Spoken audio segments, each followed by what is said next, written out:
Thought I'd bring you in for a quick second on what I'm doing today.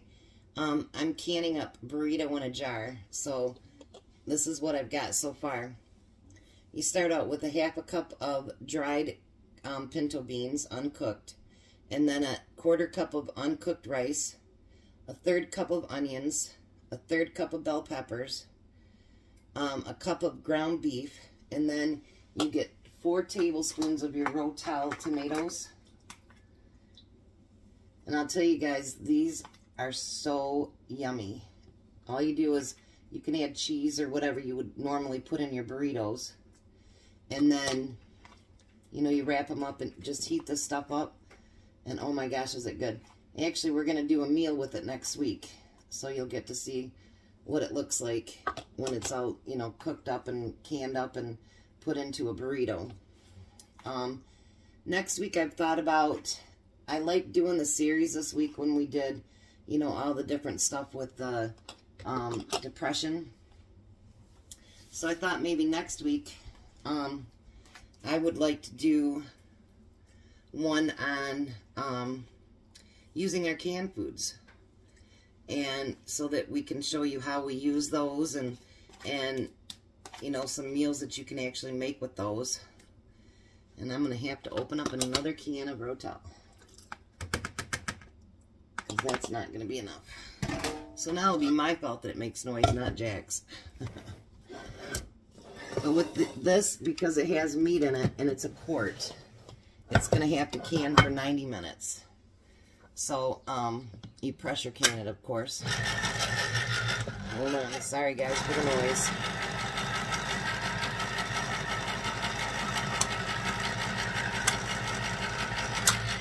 Oh, and I have to let you know that this recipe is not one that the Ball Canning Book or the USDA approves.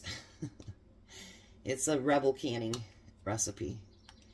And this will be the 3rd time that I've canned it, actually, because it is really that good. And it's that simple when you go to put together a meal. It's really good. So then you put in the 4 tablespoons of Rotel, and then you're going to need a tablespoon in each one of them of the taco seasoning. So I'll put that in each one of those.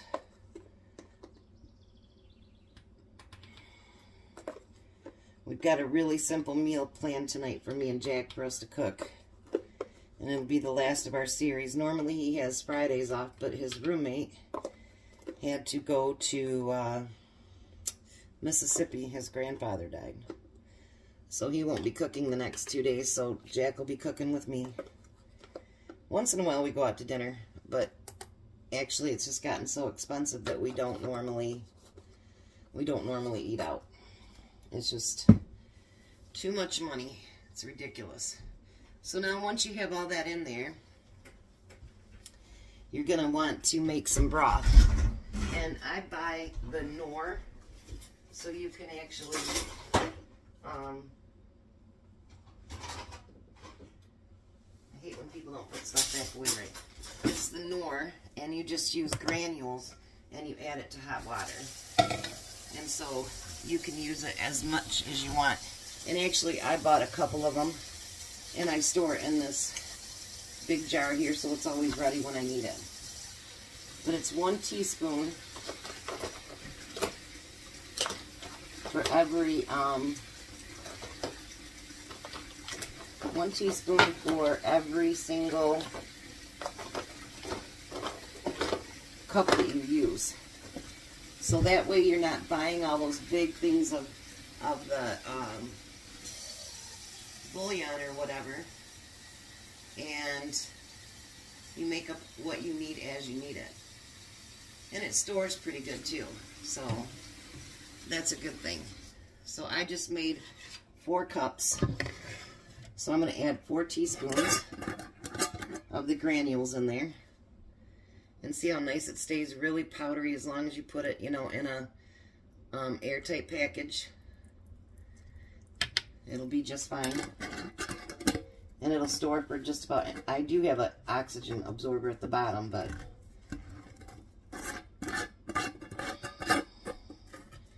there, we'll tighten that back up. If we need it, we'll get some more. And you want to make sure that with this, you debubble it as well. Everything needs to be debubbled because if you get all that air in there, that's not a good thing. So you want to fill it up to the inch head space.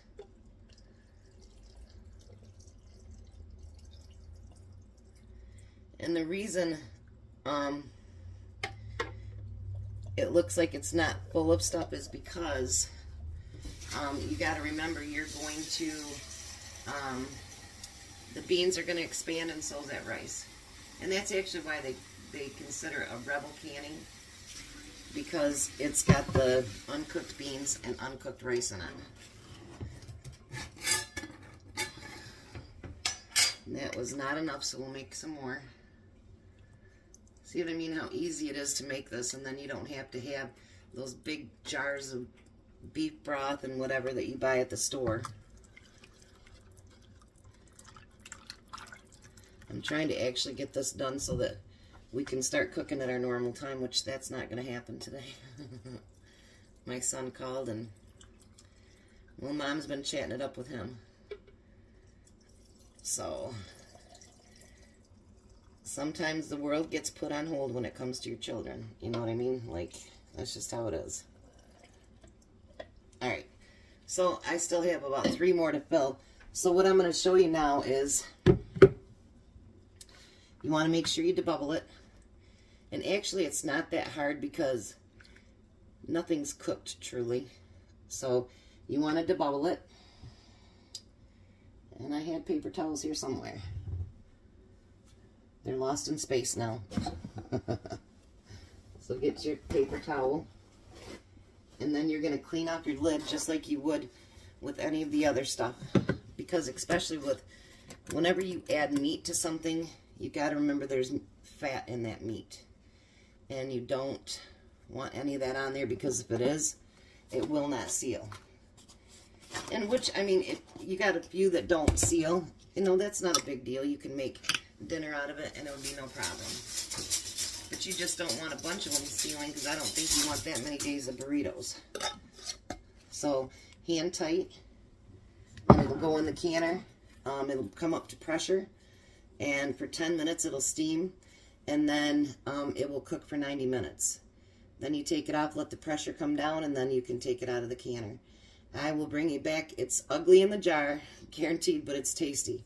But I thought I'd do just a quick video for you so you could see what it's like. And then I'll show you what it's like when it's done. Have a good one, guys. Well, guys, this is what the burrito in a jar.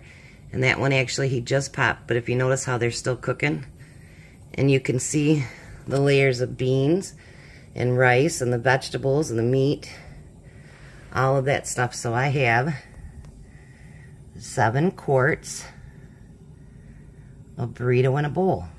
Burrito in a jar, I should say. And that will be one of our meals this week. Maybe tomorrow. It looks pretty good. But anyway, I thought I'd let you know how it looks at the end. Have a good day. Bye.